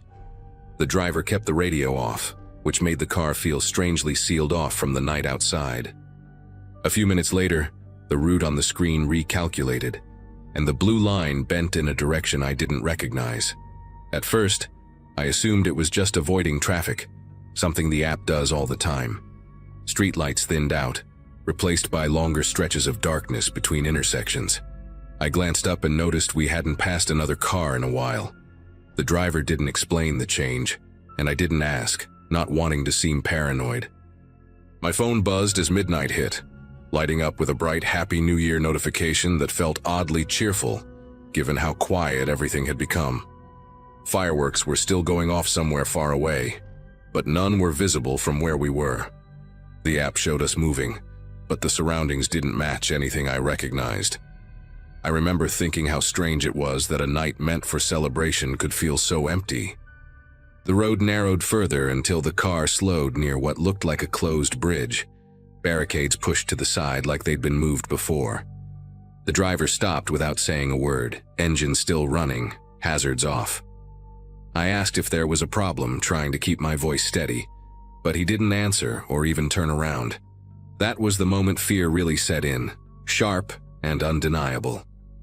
I unlocked my door and stepped out, telling myself I just needed space and a better signal. The cold air hit my face, and the car rolled forward slightly, just enough to make me stumble back. By the time I looked up, the sedan was already pulling away, taillights disappearing into the dark. I stood there alone, staring at my phone as the app refreshed, and then suddenly showed nothing at all. That's where my memory starts to blur, right before everything went silent. The last clear thing I remember is walking toward the edge of the bridge, hoping to get a better signal or spot a nearby building. My phone screen kept dimming and brightening as notifications tried to come through, but nothing loaded properly. The wind off the water below was sharp and constant, carrying a damp smell that made my eyes sting. I tried calling emergency services, then a friend, then anyone, but every call failed immediately. That was when I noticed how quiet it was. No traffic, no voices, not even distant fireworks anymore. I told myself to stay calm, to retrace my steps, but when I turned around, the road behind me looked longer than it should have. The barricades near the bridge cast uneven shadows that shifted when clouds moved across the moon. I felt like I'd stepped into a space the city had forgotten to finish building. Time became difficult to measure after that. My phone battery drained faster than normal, even though I wasn't using it much anymore. I remember sitting on the cold ground near the barricade, pulling my coat tighter and listening to the water below. At some point, I heard footsteps on gravel and stood up too quickly, calling out without thinking. No one answered, and the sound never came back. My phone buzzed once more, showing that same Happy New Year notification again, as if it had just arrived. That didn't make sense, and staring at it made my head feel heavy and unfocused. I set the phone down beside me, thinking I'd pick it up again in a second. The next thing I remember is waking up with daylight in my eyes, and no idea how I'd gotten there. I was lying a short distance from where I'd been sitting, my coat damp and my head pounding. The bridge was still closed, still empty, but the daylight made it look less threatening and more neglected. My phone was gone. Panic hit hard as I searched the area, checking under barricades along the edge, even shouting for help.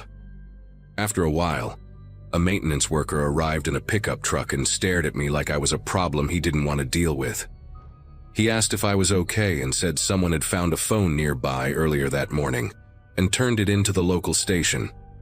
When I got there hours later, they handed me my phone sealed in a bag. The screen still lit up with that same midnight notification, time-stamped exactly at 12 a.m., untouched by anything after. What unsettled me most came later, when I tried to report the ride. There was no record of it, no driver, no route, no payment, nothing. Support insisted I must be mistaken or confusing it with another trip. Even my location history showed a gap during those hours, like I'd simply vanished for part of the night. I stopped using shared rides after that, and I don't stay out late anymore, especially on nights when everyone else is distracted by celebration. Sometimes I still wake up thinking about that quiet road and how easily I accepted a ride just because I didn't want to be inconvenient. I don't know what would have happened if I'd stayed in the car, All I know is that something about that night never added up, and it never fully let me go. For a long time after that, I tried to explain it away with exhaustion, stress, maybe even alcohol, though I barely drank that night. Friends listened politely, but their eyes glazed over once I mentioned the missing ride history and the gap in my location data. A couple of them suggested I must have accepted a different car or walked part of the way and forgotten. I wanted to believe that too, but the physical details didn't line up. The smell of damp metal near the bridge, the way the wind cut through my clothes, the driver's silence. Those memories stayed sharp, not fuzzy like a blackout. Every time I unlocked my phone, I half expected that notification to disappear, but it stayed there until I eventually deleted it myself. Even then, the date stuck in my head like a bruise you keep pressing just to see if it still hurts. A few weeks later, curiosity got the better of me, and I went back during the day. I parked nearby and walked toward the bridge on foot, trying to convince myself it was just another neglected stretch of road. In daylight, it looked smaller than I remembered, almost disappointingly normal. There were fresh tire marks near the barricades, though, and footprints leading toward the edge that didn't look old. I stood there longer than I meant to, watching the water move slowly underneath, feeling that same hollow quiet settle in. No one questioned why the bridge was closed, and no one seemed surprised it stayed that way. It struck me how easy it was for a place like that to exist unnoticed, even inside a city full of people. I left without taking photos, afraid of what I might capture if I tried. What finally pushed me to do something practical was realizing how close I'd come to being another unresolved story. I filed a report, not expecting much, just wanting my account on record somewhere official. The officer was polite but distant, typing as I talked, pausing only when I mentioned the ride disappearing from the system. He told me cases like that were hard to pursue without data, without a driver ID, without anything concrete. Still, he advised me to trust my instincts going forward and avoid shared rides late at night. It wasn't comforting advice, but it was the only thing he could offer. Walking out of that station, I felt both relieved and deeply unsettled, like I'd just acknowledged something no one else could really help me with. Now, whenever New Year's Eve comes around, I stay home. I watch the countdown on TV, muted, and keep my phone face down on the table. The idea of celebration layered over vulnerability doesn't sit right with me anymore. Sometimes I think about that car, how ordinary it looked, how easy it was to step inside without asking more questions. Nothing dramatic happened in the end, no chase, no confrontation, and somehow that makes it worse. Whatever that night was, it ended without explanation, without closure, like it simply decided to let me go. I don't understand it, and maybe I never will, but I know one thing for sure. I won't ever ignore that quiet warning feeling again, no matter how inconvenient it might be.